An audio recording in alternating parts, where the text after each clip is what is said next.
అందరికీ నమస్కారం. నేను మీ కిరా కార్పిని. ఇప్పుడే జగన్మోహన్ రెడ్డి ప్రెస్ మీట్ పెట్టాడు. ఏం మాట్లాడాడో ఒకసారి విందాం. నేను అదుగు మొదలు పెట్టేశాను, చేస్తా ఉన్నాను, త్వరలోనే చేసేస్తాను ఈయన అంటాడు. ఆశ్చర్యం. 76 ఏళ్ళ ముసలాయన. ఇక్కడ జగన్మోహన్ రెడ్డి నారా చంద్రబాబు నాయుడు గారిని 76 ఏళ్ళ ముసలాయన అంటున్నాడు. నేను చెబుతాను విని జగన్మోహన్ రెడ్డి 76 ఏళ్ల వయసులో కూడా సభలకి సమావేశాలకి హాజరవుతున్నాడు. అమరావతి కోసం ఆరాటపడుతున్నాడు. పరిశ్రమల కోసం పరిగెడుతున్నాడు.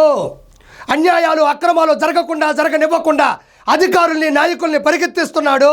నవ్యాంధ్రను సృష్టించడానికి నిద్ర లేని రాత్రులు గడుపుతున్నాడు. ప్రతిరోజు ప్రజల్లో ఉంటూ సమస్యలు వింటూ నడుస్తున్నాడు. నిత్యం ఉదయించే సూర్యుడు నారా చంద్రబాబు నాయుడు. ఆయన్ని పట్టుకొని 76 సంవత్సరాల ముసలాయన అంటావా? సరే, మన వయసు ఎంత, మనం ఎలా ఉంటాం? నారా చంద్రబాబు నాయుడు గారు ఈ వయసులో ఎలా ఉన్నాడో ఓసారి చూద్దాం. ఒక చోట పూజా కార్యక్రమం జరుగుతుంది. పూజారులు ఉన్నారు. ఎదురుగా దేవుడి పటాలు ఉన్నాయి. మన మన మన జగన్మోహన్ రెడ్డి పరిస్థితి ఏంటో చూడండి.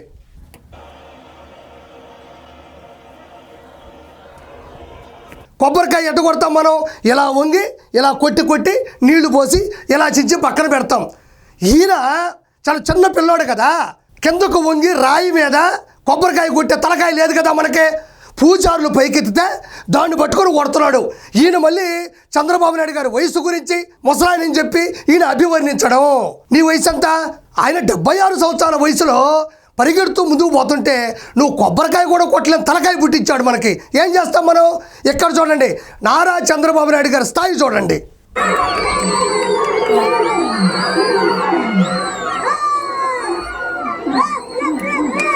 ఇదే నారా చంద్రబాబు నాయుడు గారు ఎవరి సపోర్టు లేకుండా ఆయనకి ఆయనే నిచ్చెన పట్టుకొని పైకెక్కి నిలబడి చేతులు ఊపాడు. నీకు ఆయనకి ఎంత తేడా ఉంది? నువ్వేమో కొబ్బరికాయ కొట్టాలంటే పూజలు రాయి పట్టుకుంటే ఇట్ట పెట్టి ఇట్ట కొడతావు. ఆయనేమో ఏ సపోర్టు లేకుండా నిచ్చెనెక్కి పైకి నిలబడి చేతులు అభివాదం చేశాడు. దట్ ఈజ్ నారా చంద్రబాబు నాయుడు గారు.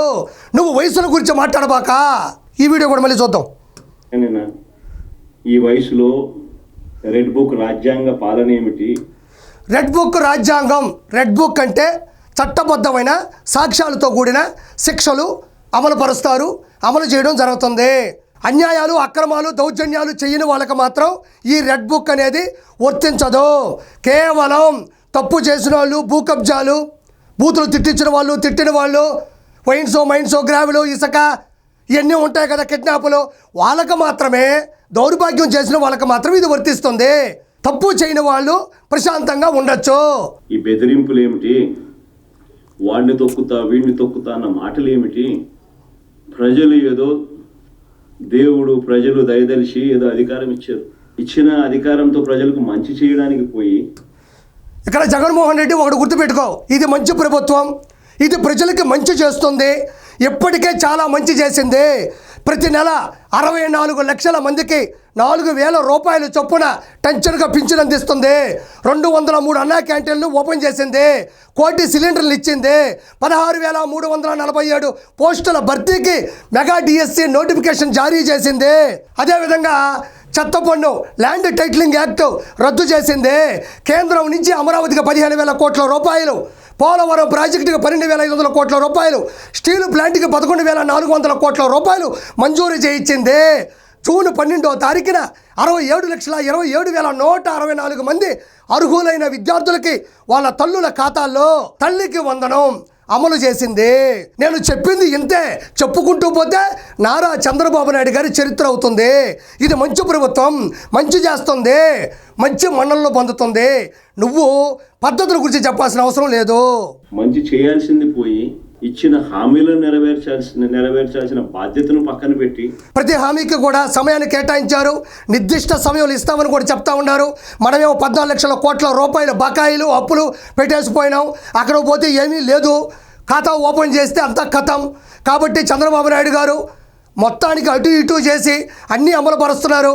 ఆగస్టు 15వ తారీఖు ఫ్రీ బస్ ఇస్తానంటున్నారు. నెక్స్ట్ మంత్ ఫస్ట్ వీక్ లోపల అన్నదాత సుఖీభావ ఇస్తానంటున్నారు. సూపర్ 6 సూపర్ హిట్ అవబోతుంది. ఎవ్వరూ భయపడక్కర్లేదు.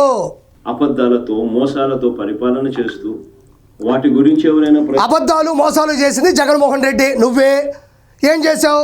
సంపూర్ణ మద్యపాన నిషేధం చేస్తా అన్నావు, చేసావా? చెయ్యకపోగా నాసిరకం జే బ్రాండ్ తీసుకొని వచ్చి అందరూ లివర్లకి బొక్కెట్టింది నువ్వు. డిజిటల్ ప్రాసెస్ లేకుండా డబ్బులు మొత్తాన్ని క్యాష్ రూపంలో తీసుకుని తాడేపల్లి ప్యాలెస్లో కూర్చొని తాపీగా లెక్క పెట్టుకుంది ఎవరు? నువ్వు. జాబ్ క్యాలెండర్ అన్న అయిందా? మెగా డిఎస్ అన్న అయిందా? ఏ ఒక్కటి నువ్వు చేయలేదు. అబద్ధం మోసాలతో కూడిన రాజ్యాన్ని సృష్టించింది నువ్వు. ప్రశ్నిస్తే భూస్థాపితం చేస్తాను అనే మాటలు మాట్లాడుతా ఉన్నాడు. 100% జగన్మోహన్ రెడ్డి నీ పార్టీ భూస్థాపితం అవబోతుంది. ఇంకా పరిగెట్టలేదు, ఇంకా పదును లేదు, ఇంకా ముందుకెళ్ళలేదు. ఎందుకంటే మనం చేసిన లోపాలే ఈ లోకంలో నీకు శిక్ష విధించబోతున్నాయి. ఒక్క మాట చెప్తా, గుర్తుపెట్టుకో. నిక్కర్ వేసుకున్న పిల్లోని అడిగినా చెప్తాడు లిక్కర్ కేసులో నువ్వు లోపల పోతావని. ఇంకా ఈడీ కేసులు ఉన్నాయి, 1, 2 కాదు, తవ్వుతా ఉన్నారు. తవ్వే కొద్ది టన్నులు వస్తున్నాయి. మనకి తప్పదు శిక్ష.